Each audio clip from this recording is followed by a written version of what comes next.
ناظرین، خبر شامل کرتے ہیں مظفر گڑھ سے، جہاں پر رپورٹ کر رہے ہیں ہمارے ڈپٹی بیورو چیف میاں احمد رمضان شیخ۔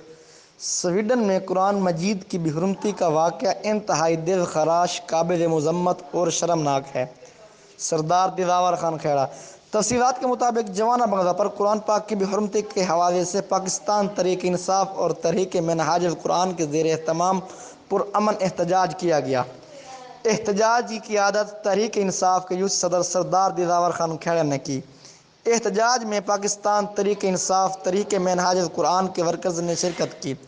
پاکستان تحریک انصاف پی پی 268 ایم پی اے کے امیدوار میاں امیر نواز خدائی، تحریک انصاف کے یوتھ صدر سردار دلاور خان کھیڑا، علامہ اختر قادری نے اس موقع پر صحافیوں سے گفتگو کرتے ہوئے کہا، آزادی اظہار رائے کے نام پر مسلمانوں کے جذبات کے ساتھ کھلواڑ کرنے کی روش ختم کی جائے۔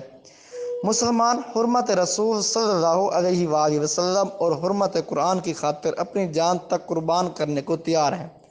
انہوں نے حکومت وقت سے مطالبہ کیا کہ سویڈن کے سفیر کو فی الفور ملک بدر کیا جائے اور پاکستان میں ان کا سفارتخانہ بھی بند کیا جائے۔ OIC کا اجلاس طلب کر کے اس میں بھرپور طریقے سے احتجاج ریکارڈ کرایا جائے۔ پاکستان میں سویڈش مصنوعات پر پابندی عائد کی جائے۔ حکومتی سرپرستی میں ملک بھر میں منظم اور بھرپور احتجاج کیا جائے، جس کی تشہیر اور قومی بین الاقوامی میڈیا پر کی جائے۔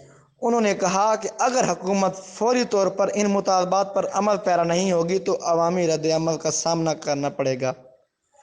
کیمرہ مین ٹیم کے ساتھ میاں احمد رمضان، اجازت دیجیے، اللہ نگہبان۔